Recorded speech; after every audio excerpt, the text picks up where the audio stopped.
Hi folks, welcome to Creative Making. My name is Pete, and in this video I thought I'd do something a little bit different. Now, it's no secret that I absolutely love creatures and monsters and all of that good stuff. So I thought in this video I'd get out the clay and the tools and I'd sculpt myself a little creature bust. I've not designed it, I'm just going to make it up on the fly. So sit back and enjoy.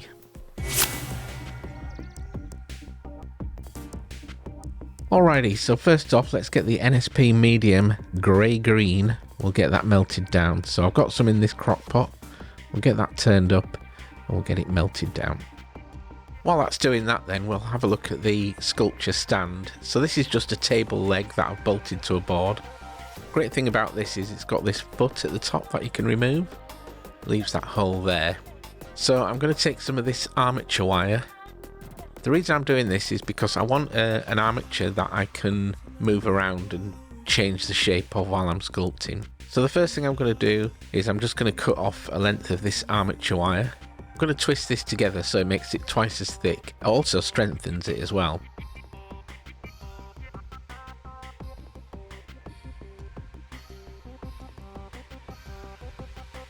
Bend it in half. Straighten it up a bit, and then I'm going to pop that end of that into my electric drill. Can be a bit fiddly, but we'll get that in the electric drill. I'm going to hook that over something solid, and then I'm going to twist the drill, and there we go. It's really simple, but it gives us this kind of twisted armature wire. It helps the clay grip to it as well. Let's just cut that down to size. Pop it in that hole there. It gives us a really strong base to sculpt on. So I'm just going to glue that in with a little bit of super glue.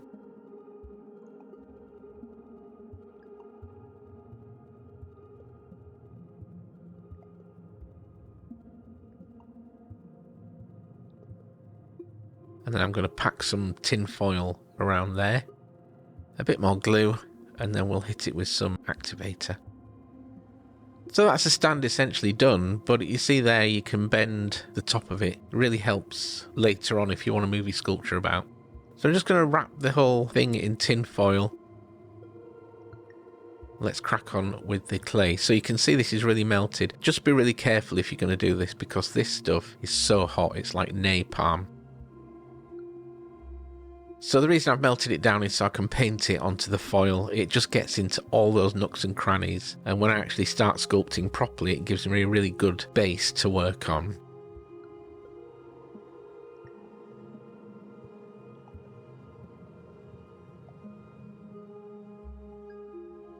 I've let the crock pot cool down, so I'm spatulating some cooler clay. It's still hot, but I'm just building up this kind of massive lump here. I've already decided what the front's going to be and what the back's going to be, so I'm just roughly building out shapes. This process of the sculpting is called blocking out, so I'm literally blocking out the shape. You can see there also I've bent the head forward a little bit. That's the beauty of having that armature wire in there. Now, while I'm blocking this out, I'd just like to put a disclaimer out there that I am not, or I don't see that I'm a particularly talented or proficient sculptor, or actually modeler. Sculpting is something different. This is clay modeling. But either way, I'm not a particularly talented or proficient sculptor. I just really, really enjoy it. It really relaxes me and gets me into a really good zen state. So go easy on me. Yeah, I just really enjoy it. So just continue to block out. I've started to think about what I want to do with this character at this point. So you can see I've sort of shaping the head there. I'm making sure that everything balances as well. The back of the head, the shoulders, it all kind of balances and works together.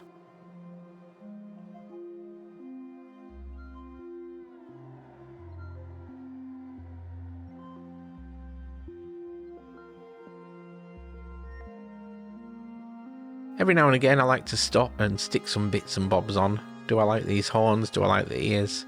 Not particularly. It's not the direction I want to go in. I like the idea of horns and pointy ears. But anyway, we'll carry on.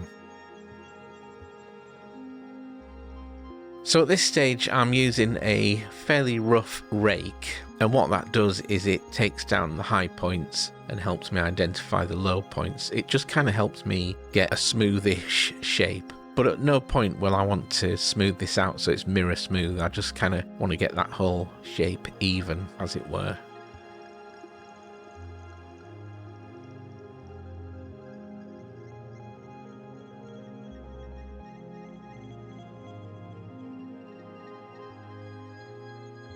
I'm going to use this loop tool here just to kind of carve in some landscapes like the shoulders there and the collarbones. Helps me kind of keep an eye on what shape's going to be. At this point, I want to change the direction of the head. This can really change the character and feel of a creature. I'm also leaving the eyes level. That shows real intent in that character. So, if you have the eyes tipped to one side, left or right, it'll really change the whole personality, I suppose.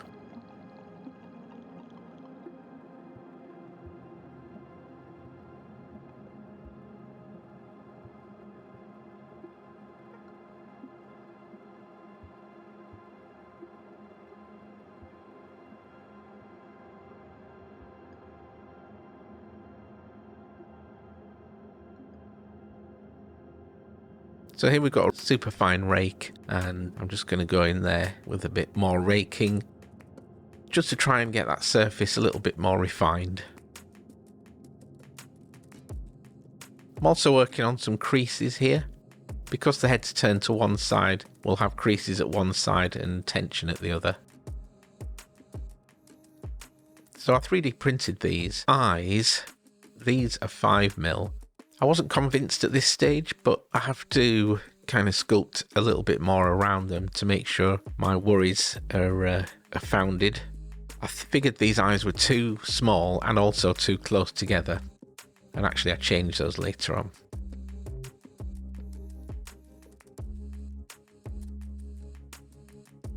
So we've moved forward a little bit. This is kind of looking a bit weird. When you're sculpting these characters, there are lots of points in the process that it kind of looks a bit odd. You've got to trust the process. Also at the same time, don't be too precious. If it doesn't work, then it doesn't work.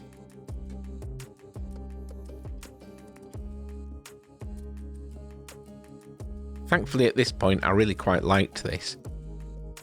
I'll pop that ear on there as a place marker. So before I carry on, I want to make loads of spines. So I'm going to make those out of Super Sculpey. So I'm just making those now so I can get them baked, ready for the next stage.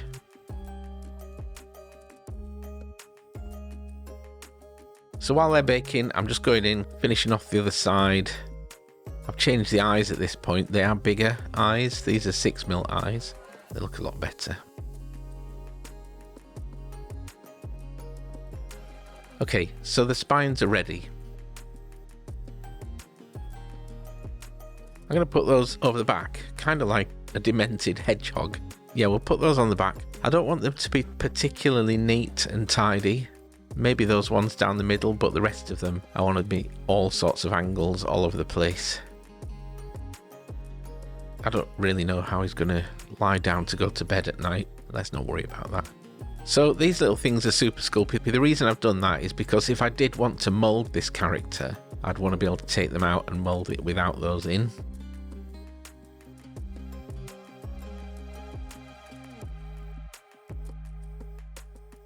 And there you go. I quite like it. There was something missing though. But yeah, it looks pretty cool, but there was something missing. So I had a little head scratch and I decided to go with some horns as well.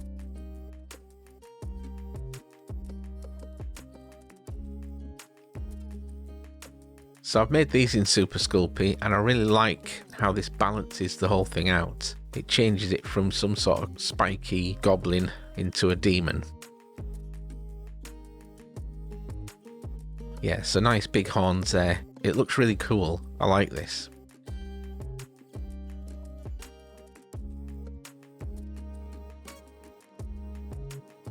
before I go any further, I'm just going to make up some NSP slurry, and to do that I just pulled some NSP into millions of little pieces.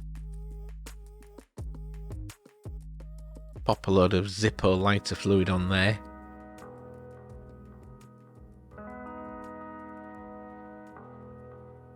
Pop the lid on and leave that to soak. So just going through to refine this up a little bit more. I'm really happy with the character of this. He's kind of got a certain way about him.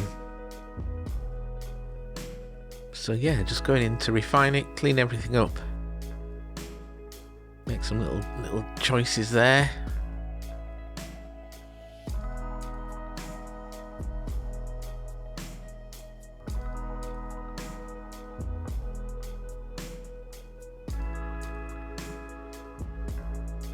I start working on the ears, realise those things are in the way, so let's just pop those out again. I can pop them back in again easily enough later on.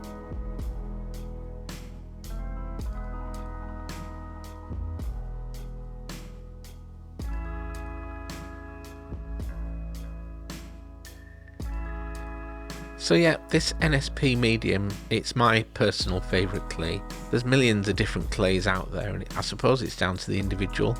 I personally like this. It's got a bit of stickiness to it. I also like the colour. It means that I can see the texture and the forms that I'm sculpting a lot easier in this colour.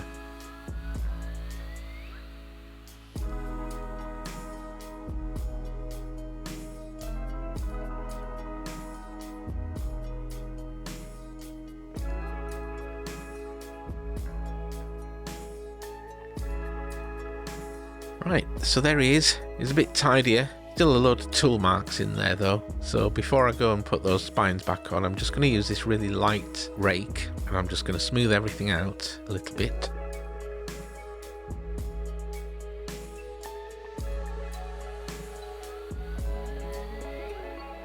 Just forgot a little bit there.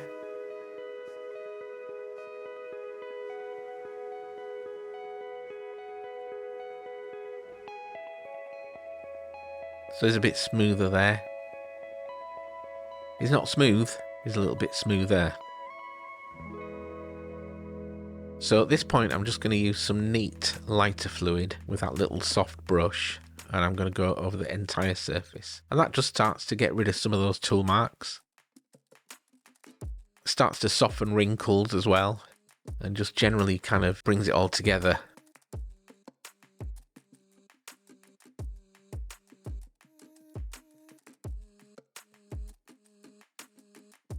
So on this little character I'm using this sponge and some lighter fluid, and you'll see here fairly quickly stippling with this sponge you get a really fine texture.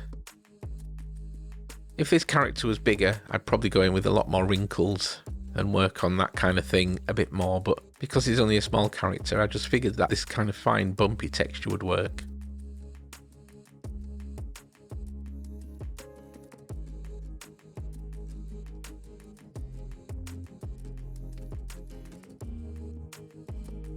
Okay, so let's just mix up this slurry.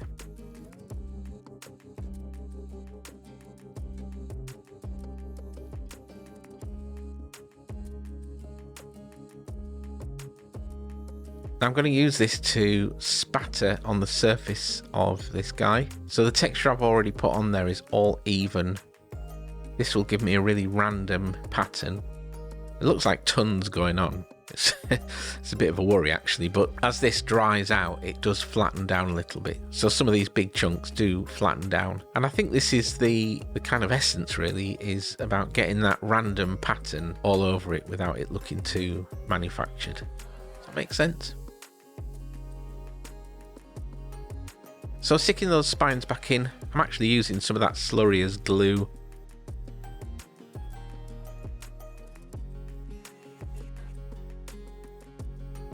And we're almost done. We'll get those in. I just pop another couple in the top of the head as well, because there's a kind of bald patch.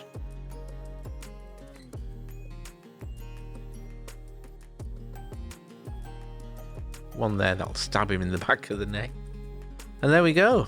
all done. So a really quick run through of a little demon character. I haven't really thought of a name, so if you can think of a name, let me know in the comments below. I don't have any plans to mould this, but if you'd like to see it being moulded, then again, let me know down in the comments and maybe I'll do a video. So that's it for now, folks. Thanks very much for watching. If you've enjoyed watching this video, then please hit that subscribe button if you haven't already done so. Like, comment, all that usual stuff. It all really helps. And you can also support me by scanning this QR code and buying me a coffee. Thanks very much, folks, and I will see you in the next video.